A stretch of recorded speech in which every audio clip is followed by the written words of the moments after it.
Merci beaucoup Hélène, merci pour cette introduction. Donc je vais effectivement parler de notre association Puronir. Ah ok, parfait. Qui est née d'un triste constat. Malheureusement, chaque année en Europe, on recense à peu près 60 000 départs de feu dans les forêts. Et à l'échelle globale, il y a 350 millions d'hectares qui partent en fumée, soit 6 fois la taille de la France. Quelques minutes suffisent pour qu'un incendie devienne incontrôlable. Et donc il faut les surveiller, les zones, il faut les détecter, il faut agir vite. Les moyens humains, bien qu'efficaces, ils sont relativement limités. Donc parmi des guetteurs ou des appels au service d'incendie et de secours, ils peuvent couvrir une partie du territoire, mais pas l'ensemble. Et notre idée, c'était justement de complémenter ces solutions par la surveillance automatique, avec l'installation des caméras qui peuvent être montées sur les tours de guet ou sur des points hauts qui... Je change de micro, peut-être c'est plus simple. Non, mais l'image est ici. Ça, c'est le micro? Non, j'ai rien d'autre. Donc, je vais vous présenter notre association. Elle est née de cette idée justement de pouvoir aider les services d'incendie et de secours. Au départ, nous étions 6 bénévoles qui nous sommes donné les ambitions et les moyens d'agrandir notre initiative. Nous avons commencé justement suite au projet Data for Good qui réunit des différents métiers, des personnes qui travaillent dans les différents métiers de la donnée, qui sera présenté par Théo par la suite. Donc, nous avons contacté les services d'incendie et de secours pour comprendre leurs besoins, leurs problèmes, pour voir si nous pourrions apporter une solution qui leur convient. La première solution immédiate que nous avons déployée, c'était un modèle d'intelligence artificielle qui permet justement la détection automatique et précoce des départs de feu. À cause de la crise sanitaire, il n'était pas possible de faire des expérimentations sur le terrain.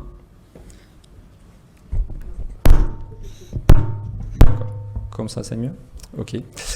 Donc je disais que nous n'avons pas pu lancer des expérimentations sur le terrain immédiatement. Donc nous avons d'abord agrandi notre association et consolidé notre solution avec le développement d'une plateforme et d'une API qui permet de lancer des alertes quand il y a justement des départs de feu. Cet été, nous avons commencé justement notre phase de test avec le déploiement des caméras et des outils de surveillance en Ardèche.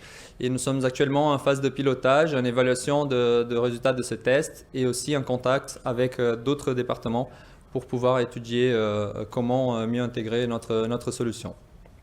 Donc juste un mot sur l'association, sur notre équipe. Nous sommes actuellement un peu plus d'une vingtaine de bénévoles, des ingénieurs, des data scientists, des designers, des étudiants qui travaillent pour une cause d'intérêt général. Un projet qui fait sens. Et notre solution, comme je disais, elle est composée déjà d'un modèle d'intelligence artificielle qui permet de détecter s'il y a en temps réel un départ de feu ou pas. Il a été entraîné à partir des images en zone forestière qui contiennent ou pas du feu et à travers l'apprentissage profond, il peut être performant sur cette tâche. Ce modèle est couplé à un prototype de caméra connectée qui est aussi couplé à une carte imprimée à faible coût. C'est un modèle très économique, c'est une carte de type Raspberry Pi qui coûte que quelques euros et qui est ensuite protégée dans un boîtier pour pouvoir être installé en hauteur afin de monitorer des grandes zones, typiquement à côté des tours de guet, et une autre carte à côté pour pouvoir avoir plus de moyens de calcul et embarquer notre modèle. Le système complet peut être vu dans les schémas suivants. Donc nous pouvons installer sur une même tour plusieurs caméras pour augmenter la couverture. Elles sont installées en hauteur pour maximiser justement les surfaces couvertes et elles permettent de faire la surveillance automatique sans interruption. Ensuite, les données peuvent être transmises à notre API et lancer des alertes qui justement peuvent être repérées par les services d'incendie et de secours à travers notre plateforme qui indique justement la couverture géographique, les zones où sont installées les caméras et les images qui sont issues de ces caméras quand elles détectent du feu de manière rapide et autonome.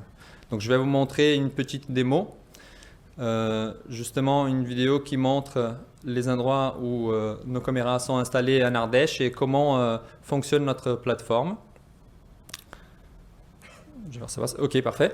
Donc quand les pompiers ils peuvent se connecter à notre plateforme directement dans un écran de login qui va ensuite afficher le département en question. Ici, vous voyez l'installation des 4 tours que nous avons équipées en Ardèche.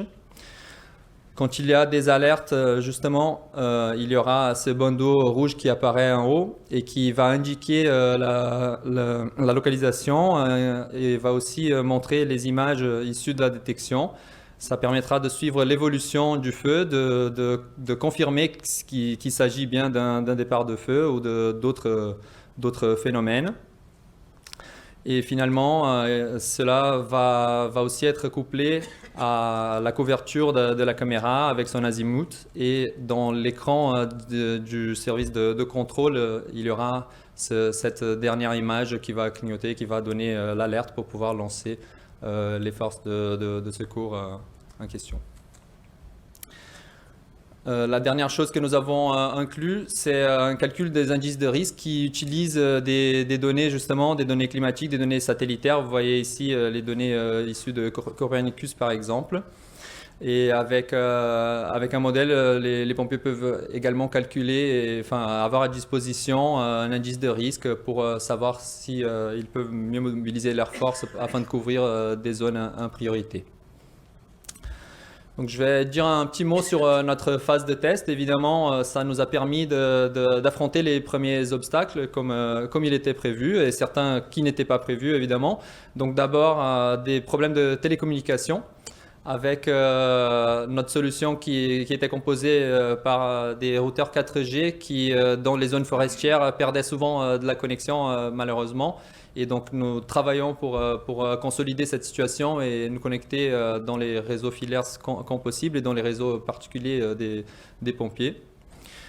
Le modèle de détection automatique, il n'est pas 100% efficace et il y a parfois des faux positifs, c'est-à-dire des alertes qui sont lancées quand les caméras sont éblouies par le soleil ou quand il y a des nuages de poussière ou des nuages bas qui peuvent être facilement confondus avec des départs de feu. Et heureusement qu'il n'y a pas eu de faux négatifs. Donc il y a eu uniquement un incendie qui a été déclaré. C'était un été assez atypique, mais juste un incendie qui a été déclaré, possiblement dans la zone de couverture des caméras, mais quand le système n'était pas opérationnel. Donc nous travaillons également pour agrandir la couverture du système et pouvoir l'améliorer. Donc je vous dis 2 mots sur les prochaines étapes. Comme je disais déjà, il faut consolider cette question de connectivité en exploitant dans la mesure du possible les solutions les plus robustes, les plus stables. Nous allons regarder l'état du matériel et qui sera soumis à rude épreuve, surtout à des grandes variations de température et pendant les périodes hivernales où il y aura certainement moins de départs de feu. Quand même, il faudra que le système résiste si on n'a pas le changer de manière continue. Nous améliorons la situation de monitoring justement pour connaître l'état du système en permanence et l'idée c'est de faire une validation avec des départs de feu qui sont provoqués pendant la période hivernale pour protéger les zones et limiter l'extension des feux qui arrivent pendant les périodes sèches. Et finalement, il y aura des améliorations et des mises à jour qui devront être testées même à distance. Pour faciliter un petit peu cette tâche, nous travaillons en contact avec les services de Fontainebleau également pour être présents sur un site plus accessible afin de tester et ajuster le système de manière simple. Donc il s'agit de la tour que vous voyez là qui a une bonne vue sur le massif forestier de Fontainebleau. cela ne reproduit pas exactement les conditions dans les zones forestières éloignées parce que les problèmes de connectivité sont beaucoup moins présents. Et en même temps, il y a des défis supplémentaires parce que c'est une zone assez urbanisée, donc il faut essayer d'être confronté et distinguer des cas qui ne se présentent pas dans la plupart des situations que nous voulons. Donc pour finir, je dirais que nous accueillons souvent des bénévoles et nous avons des nouveaux projets, sachant que tous nos codes sources sont ouverts et il y a toujours de la place pour contribuer. Donc merci beaucoup. Merci beaucoup Bruno. Je suis désolée, je vois que le temps tourne. Je vois que le temps tourne. Donc comme Bruno est à l'Ecolab, si vous avez des questions sur le projet Pironir, vous pouvez lui envoyer un email ou discuter avec lui, il sera encore là toute la journée. Je vais maintenant appeler Théo, donc le président de Data for Good, pour faire une petite présentation. Donc comme vous avez pu le voir dans la présentation de Bruno, c'est un projet qui est aussi monté en collaboration avec le SDIS. Ce qu'il faut savoir, c'est que Data for Good a déjà accompagné et accompagne encore actuellement le ministère sur certains projets. Madame Brune Poisson, lorsqu'elle était secrétaire d'État, a été marraine de la saison 7 de Data for Good. Et actuellement, dans le cadre de la start-up d'État Mission Transition, le développement d'une fonctionnalité d'un module d'éligibilité aux aides et subventions pour les entreprises est développé en partenariat avec Data for Good. Donc l'objectif de cette présentation, et merci beaucoup à Théo d'être là, c'est aussi de pouvoir vous présenter l'association et le cas échéant, si vous avez des projets sur lesquels vous voudriez travailler avec eux, c'est une bonne opportunité. Je vous laisse la parole, Théo. Merci beaucoup. Alors, super. Bonjour à tous, je crois que j'ai la lourde tâche de parler avant le déjeuner, donc je vais faire assez rapide. Je représente Data for Good, comme on le disait, c'est une association loi 1901 avec que des bénévoles. On a tous un métier à côté. Moi-même, je suis un gros geek, data scientist dans le privé, mais je travaille à utiliser la data pour l'environnement, donc c'est aussi un sujet qui me parle dans mon métier. Et à côté, en fait, je dépense beaucoup de mon temps à développer cette association dont je vais vous parler rapidement. Si on peut passer au slide d'après. Ah, c'est moi qui l'ai. Comme ça marche. Ah, non, je reviens en arrière. Super. Non, ok. Notre devise, depuis longtemps, elle est assez provocatrice. C'est celle que vous voyez à l'écran. C'était un ancien de Facebook qui disait ça. Les plus grands esprits de ma génération sont en train de travailler à encourager les gens à cliquer sur des pubs. Et franchement, c'est pas top. Et donc nous, on a ce parti pris depuis 2014, qui est qu'on a énormément de gens dans la sphère privée et publique qui travaillent dans des entreprises. Ils ne sont pas forcément toujours fiers de ce qu'ils font et ils aimeraient contribuer sur leur temps personnel, sur leur temps parfois entre midi et deux, parfois quand ils n'ont pas de travail, d'une manière ou d'une autre à d'autres causes d'intérêt général. Et donc ça, c'est vraiment notre mantra. On a une mission qui est assez simple, elle est en 3 piliers. On essaye de rassembler des citoyens qui arrivent en tant qu'individus, donc jamais on arrive en se disant je fais partie de telle entreprise, je fais partie de telle institution, je viens en tant qu'individu pour contribuer. On a aujourd'hui 2500 bénévoles, dont un peu moins qui sont actifs, mais qui font partie de tous les métiers de la technologie, donc beaucoup de data scientists, c'était le but originel, mais maintenant des métiers du X-design, de développement, et même des gens de tout type de profil. On a des gens experts en chant des oiseaux, on a des PhD en océanographie, donc on a vraiment tout type de bénévoles à partir du moment où ils veulent contribuer d'une manière ou d'une autre à construire de façon indépendante des solutions technologiques pour aider sur des problèmes d'intérêt général. Notre deuxième mission, c'est de sensibiliser. On rencontre des gens qui en fait ont envie d'apprendre des choses, de travailler ensemble, de travailler sur des problématiques d'intérêt général. Et du coup, un peu notre mission déguisée au final, c'est qu'en le faisant, peut-être qu'ils vont rentrer dans leur métier après et avoir envie d'appliquer des bonnes pratiques, avoir envie d'apprendre des choses, de faire rencontrer d'autres personnes. Alors ça permet de créer des nouvelles associations aussi, comme on a vu avec Pironir. Ça permet de faire des rencontres, donc c'est comme ça, par Data for for Good aussi que Bruno a rencontré The Ocean Cleanup et a pu l'inviter aujourd'hui. Donc on est là aussi pour faire ça et aussi pour former les autres associations et ONG aux questions de la data. Donc si jamais ça vous intéresse, on a des formations gratuites qu'on offre à quiconque voudrait l'entendre pour pouvoir être formé aussi à ces compétences-là, en tout cas comprendre un peu ce qui se passe quand on est dans un ministère, quand on est dans une autre association, quand on est dans une ONG. Et enfin, notre troisième mission, c'est de proposer des solutions. Donc on est un collectif de doueurs, excusez-moi de l'anglicisme, de gens qui se mettent autour de la table et qui vont pas forcément parler pendant des heures, mais qui vont développer des choses, qui vont coder, qui vont créer des maquettes, qui vont créer des solutions et le faire tout à fait et à chaque fois en open source et en open data. Et ça, c'est notre mission principale. On refuse absolument de faire quoi que ce soit si c'est pas indépendant, open source et open data. Et dans ce cadre-là, alors ça a été un peu découpé, on le fait depuis 2014, on a fait plus d'une 70 projets comme ça. On réalise des saisons d'accélération de 3 mois pendant lesquelles plusieurs assos et ONG viennent nous présenter des projets et on les match avec des bénévoles. Et maintenant, on organise de plus en plus d'autres événements pour pouvoir avoir encore plus de possibilités d'action pendant l'année. Et on a 2500 bénévoles aujourd'hui dans notre communauté, mais on en a une communauté encore plus large de quasiment 6000 personnes qui sont prêtes aussi à aider sur certaines problématiques. Et concrètement, donner un petit aperçu des projets qu'on a fait. On citait, Hélène, tu citais tout à l'heure le projet qu'on fait en ce moment avec le MTE qui s'appelle Mission Transition. On aide certains EIG qui sont ici à avoir plus de compétences en volume pour pouvoir travailler sur comment faciliter l'aide à la transition écologique pour les PME et les ETI. Et donc ça, on a lancé ça il y a 2 mois et ça va vite, c'est bien accompagné, donc ça va très vite. On a travaillé 3 saisons avec Open Food Facts, qu'on connaît bien, 2 saisons avec Pioneer, qu'on connaît aussi très bien.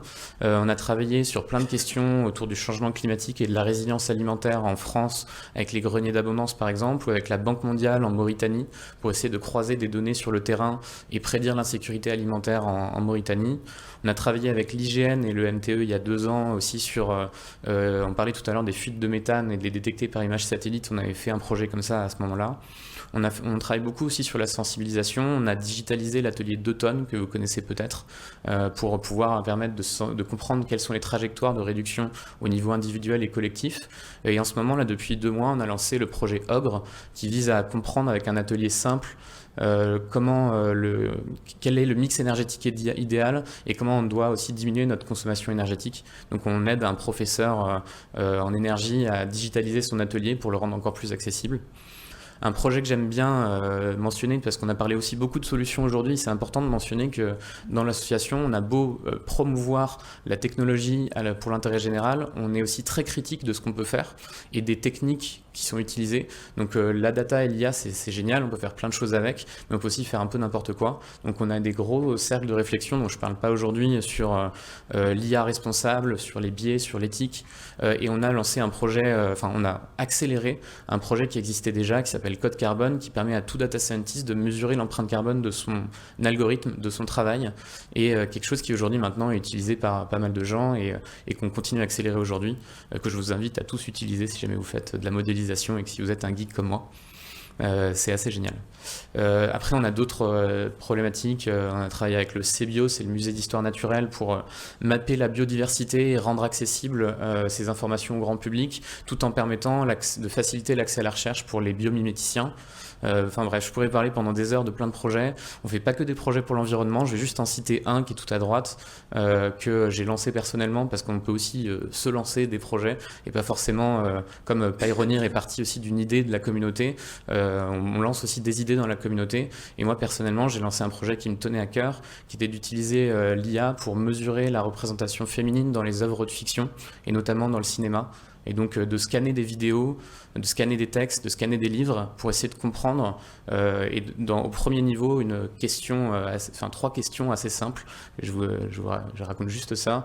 Est-ce que dans l'œuvre que vous regardez, est-ce qu'il y a 2 femmes qui sont nommées? Est-ce que si dans le film, qu'elles se parlent un moment? Et si elles se parlent, est-ce qu'elles parlent d'autre chose que d'un homme?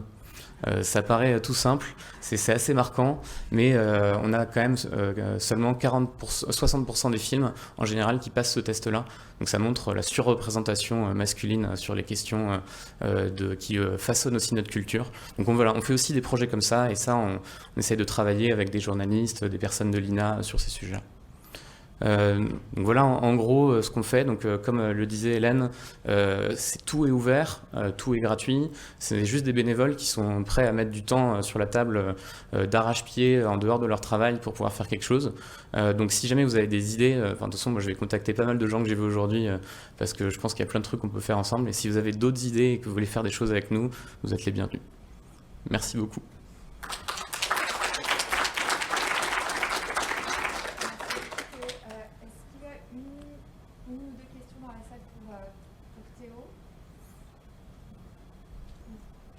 De toute façon, il a pris tous vos numéros de téléphone et Ouais. adresse mail. Et pour ceux dont il n'a pas pris les numéros de téléphone et adresse mail et qui voudraient rentrer en contact avec lui, on peut aussi faire l'intermédiaire. Merci beaucoup à tous d'avoir suivi. Merci beaucoup Théo d'avoir suivi cette première partie de la journée. Donc là, c'est la pause déjeuner à